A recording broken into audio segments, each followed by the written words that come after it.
and welcome to Tamala and Taylor Street Talk Tuesday, where we come at you every week talking to you about treats, business, and life. I am Taylor, owner of Taylor's Kitchen, located right here in Albion, Michigan, where we make custom sweet treats for your special occasions. I can be found on all social media platforms at Sweet Spirit Treats. And now for my co-host, Tamala. Hello, everyone. Thank you, Taylor. I am Tamala, owner of Torlitas for that sweet and crunchy taste. Torlitas is a dessert company located right here in this great state of Ohio, where I specialize in salty, sweet treats. If you want to know more about me and my business, please go to at Torlitas. That's T as in Tuesday, Orlitas. So, what we're going to talk about today, Taylor? So we are going to talk about a couple different things. We're going to talk about some things that happened this weekend, and we're also going to chat to you a little bit about. I don't know if you guys have your businesses registered as a DBA or LLC or S corp or all of those other options that you can have, or maybe you might just be starting out. But a couple of things that I want to talk about is if you are registered as an LLC with your state, they may or may not have given you a checklist of things to do. And so I want to talk to you about something that happened to me last week. So, yes, I did my LLC through a company and they sent me a checklist. And when they sent me this checklist, they said that you know, contact a lawyer because you're gonna need a lawyer now. And they said you might need a website, for branding purposes because the name is officially yours in your state now. But you might want to do these different things, right? So I did. I had already had a business checking account. Um, and so I figured since I already had this checking account that everything was okay. Okay. So I was like, boom, cross that off the list. Don't have to do nothing else with it. Right. So before I had an LLC, I had a DBA in the state. A DBA is a doing business as. And so since I had that and everything was already set up there, I'm like, yes, cross this off the list. Don't have to add anything to it. So, a couple of weeks ago, we put out an episode called Corporate Checklist, right? And so, one of the things that I didn't talk about on that episode was um, how I had to be written a check because for some reason, my form that I filled out and sent to them would not go through. And so, I'm like, all right, form wouldn't go through. I don't know why the form wouldn't go through. But they had some other problems with other vendors as well, right? And so I get a call from the bank. I think maybe like a couple of weeks or a couple of days, weeks or days later, and they say we need you to come to the bank because you need to do you have a DBA or do you have an LLC? And I said, LLC, like the name on my account is Taylor's Kitchen LLC, right? And so she was like, okay, I need you to come and bring in your articles of organization and your EIN number and come down to the bank when you have time. And so I'm like, and then she said something about like, you may or may not have done your taxes wrong last year. And I was like, as long as I recorded what I sent or what I got paid in my bookkeeping, things like that, there's no way that I did my taxes wrong, right? So we're there, and I'm at the bank, and I'm talking to her, and she's like, "Yeah, you're still registered as a DBA and not an LLC in the bank. That means anybody who tried to pay you, and you put down your EIN number instead of your social security number, you wouldn't have received any of those payments. Also, if you have tried to get a business loan in the last year or two since you had this since you have been an LLC, that's why your business loan didn't go through because it was reflecting off your personal credit, which was off of your social security number, that was attached to your DBA instead of your EIN number. So we had this big thing. Wow. And so Tamla had brought up the topic when we were talking earlier about how to get funding for your business. So what I've learned, and the first step is to make sure that everything, all of your documentation matches. Make sure you have an EIN number, which is a business number that it's an entity number so that you can get paid, and basically sort of it's a social security number for your business. So once you have it, it's like becoming like a new person basically. Your slate is clean in your business, so none of your personal credit is reflected when you go to try to get a business loan or something like that. So that's what happened. That was my story. I mean, that's really eye-opening. How many people have gone through a company and you thought, okay, I'm paying my money to this Mhm, company to establish me as a business, mhm. and you find out, it's something different when it goes to putting, the brass tacks, quote unquote, of things. And I'm so glad that you found out about that, because you could have just been continuing operating in this way, and it wasn't going to be beneficial to you. No. One of the things I really want to say is that, yes, you're absolutely right. An EIN number, I think it's called an employer identification number, Mhm. EIN number. We'll have to look up how to get that EIN number. You don't automatically get it once you You file have or to file. apply. Yeah, You have, yeah, you have exactly. to apply through your state in order to get an EIN number. You don't have to go through a company. I do feel like since it was my first time going through a company did help, but if I had to go through it again, I would not go through the company. Even though I got a really cool, cute like binder and everything, and I got like a stamp with my business name on it. I was so excited to get it and felt Yeah. like everything was so official. And then you go and you realize that it's so many other things that you need to do. That's why having a team of people to help you walk you through those things is very important. Because once I paid for it, I was like, well, I guess I don't really need help with all this other stuff.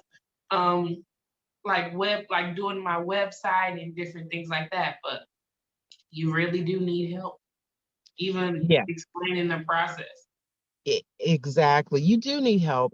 And that's why we're here every Tuesday at Tamlin Taylor's Treat Talk Tuesday. And we're podcasting and sharing about treats, business, and life.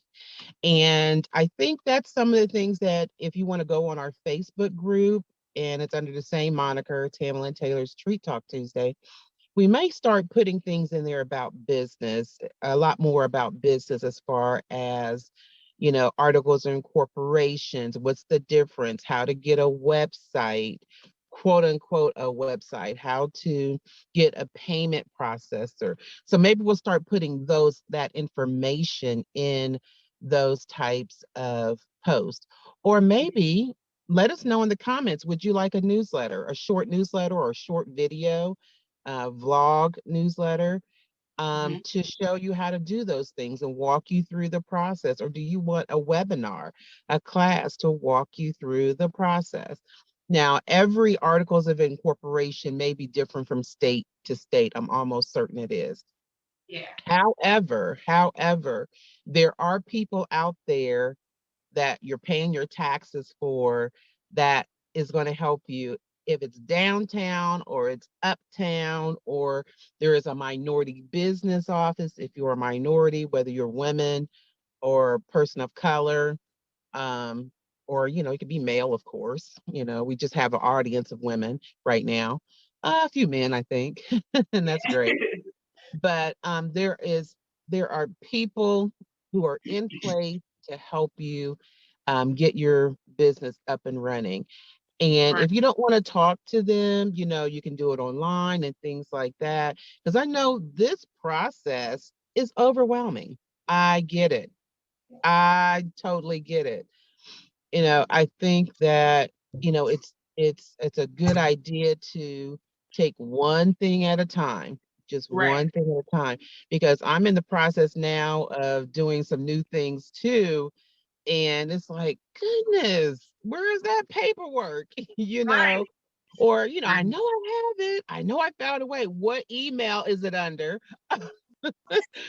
And Yes. all those good things. We are business people, and at first we like to do what we do. We like to create our craft, right? Right.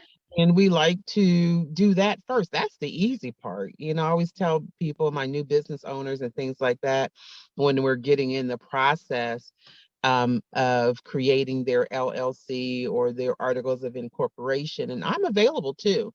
You can go to at Tamala the Digital VA, at Tamala the Digital VA.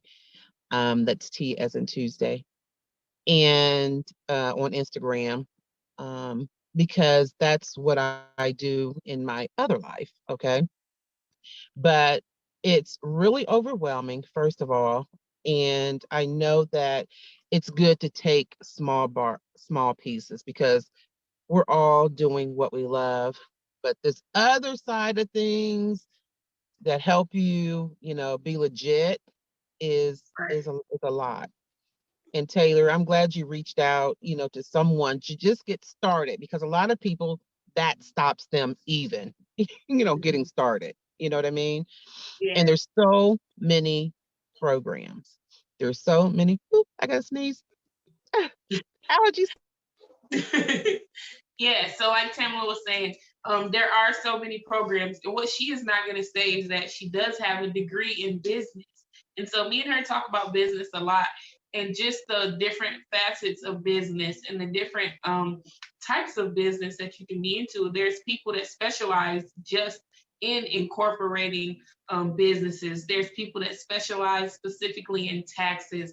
There's people who specialize in specific areas of business that you might be able to talk to. We talked about Chamber of Commerce. That's a place that you can go to. Your different, when she says different places that you can reach out and get help. I don't know if every city has it, but most cities have an economic development department. You can go down to City Hall, because once you want to put like a brick and mortar place up in your city, there are certain areas that is residential, and then there's Yes. also certain areas that you can do business. Yes. And then they have a place called mixed use area. So when we Hmm. were looking for a property to put Taylor's kitchen in, I couldn't put it across from my house in like this empty lot that we had, because that's a strictly residential area. So I had to find a place. And so we went down to City Hall, and I had talked to this guy, and then he was like, "Hey, let me show you this," right? And so we went into an office, and there's a big map on the wall. And the map showed the residential areas versus the mixed use areas, and then the areas that's only business. And so we were able, thank the Lord. So great. She's so right in that there are areas that are mixed use, there are areas that are residential only, and then there's commercial. Okay. And sometimes, I'm not sure, it depends on your state or city, you could probably get things rezoned. Okay. I don't know what it costs to do that or what have you. But this is another thing, and I think Taylor's back, but I want to say this before she gets back on. There are local community business organizations that you can be a part of for little to no money, that has information for your business. They have I'll do it this way, their finger on the pulse. I'm doing my pulse here. Can you see? I don't know if you can see it, but their finger on the pulse of what's available out there, what type of programs that you can take advantage of, what grants are out there that you can take advantage of. So I know it was, me and my business first on. I know I have a robust personality, but I'm really a shy person when it comes to certain things. But put yourself out there and ask the question. I want to do business. I need money for business. I'm an upstart business.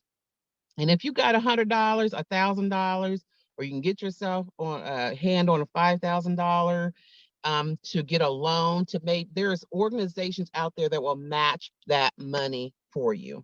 Okay. And that will kind of get you on board. But definitely, you can start at $0. Okay.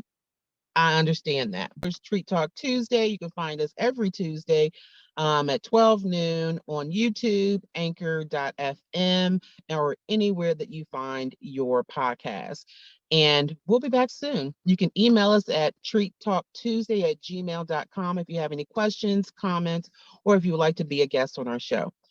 And over and out.